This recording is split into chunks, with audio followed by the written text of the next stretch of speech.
Hey, good morning, students. So yesterday we completed three pages of Ishwaran the Storyteller. Now we are going to begin the fourth page. So try to understand and let me tell you the page number as well. This is page number 16 of Moments. Now let us begin here. He went to narrate how he sometimes saw ghosts at night.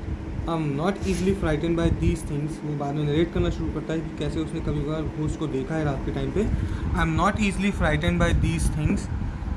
मैं जल्दी इन सारी चीज़ों से डरता नहीं हूँ sir. I am a brave fellow but one horrible ghost a women which appears of and on and midnight during the full moon. लेकिन एक जो घोस्ट था वुमेन का जो कि रेगुलर अपीयर होता था किस टाइम पे, midnight during the full moon, अमावस्या के टाइम पे, पूर्णिमा. It is an ugly creature with matted hair and shriveled face like a skeleton holding a fetus in its arm. Okay, तो वो जो it is an ugly creature, वो एक ugly creature दिखता था. with matted hair, उसके जो hair थे वो matted थे. matted means मटमीले थे. and shriveled face, जो face था वो shriveled था, मतलब जख्मी था. like a skeleton holding a fetus in its arm. और वो एक ऐसा दिखता था जैसे किसी स्केलेटन ने अपने हाथ में फीटस पकड़ रखा हो. फीटस मीन्स वो होता है जिसके थ्रू, जैसे जो एक जब बेबी होता है जब वो वॉर्म के अंदर होता है मदर की, तो उसको फीटस बोलते हैं, right. Mahendra शिवर्ड at the description and interrupted rather sharply. Mahendra जो सुनाते समय एकदम से डिस्क्रिप्शन सुनाते समय शिवर्ड हो गया. Okay, you are crazy Ishwaran. वो जो महेंद्र होता है वो कहता है कि तुम पागल हो ईश्वरन.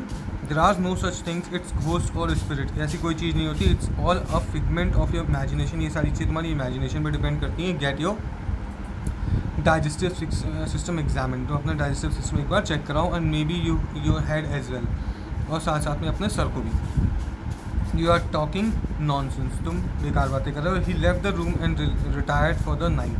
वो रूम को छोड़कर मतलब रात में सोने के लिए चला गया. Expecting Ishwaran to sulk for a couple of days. उसने कोशिश की कि हो सकता है ईश्वरन कुछ टाइम के बाद ये सब कुछ भूल जाए. But the next morning he was surprise to find the cook as cheerful and talkative as ever. लेकिन नेक्स्ट डे ऐसा हुआ कि जो ईश्वरन था वो बिल्कुल पहले की तरह ठीक हो गया, टॉकेटिव हो गया और चेयरफुल था. For that day on Mahindra for all his brave talk went to bed with a certain unease. उस दिन के बाद से वो जो टॉक हुआ था, for all his talk went to bed with a certain unease. जब से महिंद्रा वो सारी चीज़ें सुनी थी वो थोड़ा डर के अपने बेड पर जाता था. Every night he peered into the darkness. हर नाइट को वो डार्कनेस में पियरिंग करता था. मतलब उसको ऐसा लगता था कि कोई ना कोई उसको ढूंढ रहा है, देख रहा है. Outside through the window next to his bed trying to make sure that there was no movement of dark shapes in the vicinity. उसके विंडो के नेक्स्ट साइड में जो बेड के पास में थी वो बाहर की तरफ देखता था कि वहाँ कोई मूवमेंट तो नहीं हो रही है डार्क शेप्स की. Okay, but he could only see a sea of darkness. लेकिन उसको सिर्फ सी दिखती थी. डार्कनेस की मतलब अंधेरा.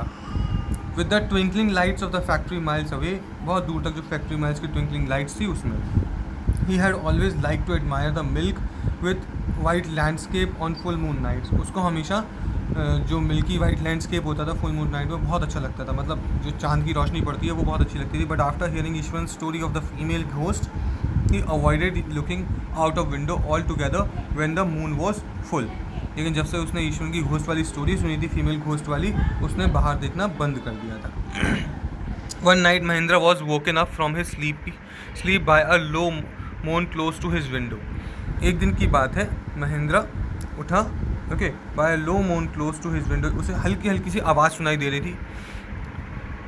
मोन की आवाज़, मोर्निंग थी. मोर्निंग मतलब दुख की आवाज़ लग रही थी. At first he put down to a cat prowling around for mice. उसको पहले ऐसा लगा कि जो कैट है वो माइस के लिए, but the second was too guttural for a cat. He resisted the curiosity to look out lest he should behold a sight which would stop his heart. He resisted his curiosity. उसने अपनी curiosity को और बढ़ाने की कोशिश की और side के बाहर देखने, which would stop his heart. जब उसने बाहर देखा तो उसको ऐसा लगा कि उसका हार्ट रुक गया. But the wailing became louder and louder. लेकिन जो आवाज़ थी वो और ज़्यादा बढ़ती जा रही थी. Okay, he could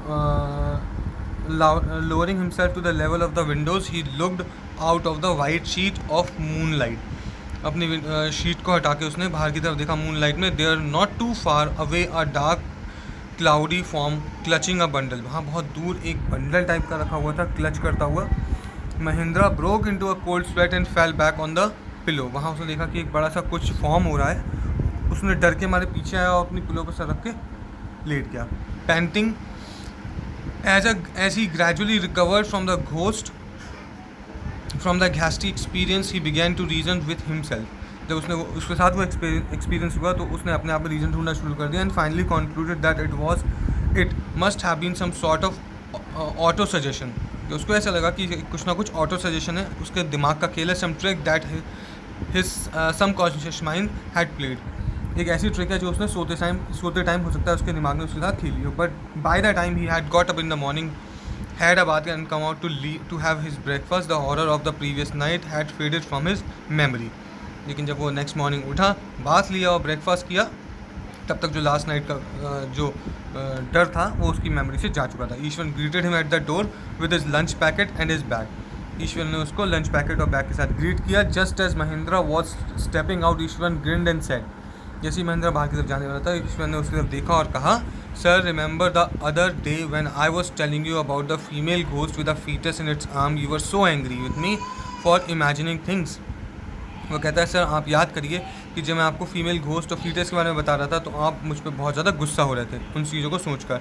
well you saw her yourself last night, लेकिन कल रात में आपने उसको खुद ही देखा। I came running hearing the sound of moaning that was coming from your room, मैंने देखा कि आपके कमरे से ही रोने की आवाज़ आ रही है, तो मैं भागते हुए आया। A chill went down Mahindra's spine, तभी महिंद्रा फिर से डर गया।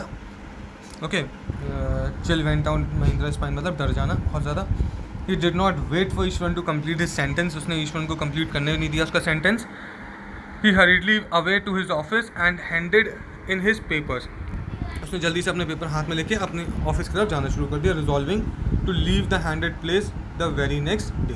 Okay, resolving to leave the haunted place, और उसने जो पेपर थे वो आगे हेड ऑफिस में भिजवा दिए कि वो हॉन्टेड प्लेस है, वो जल्दी से जल्दी नेक्स्ट डे वो छोड़ देगा। This is it children, the chapter is written by one of the most famous writer of India, R.K. Lakshman. Okay, thank you very much.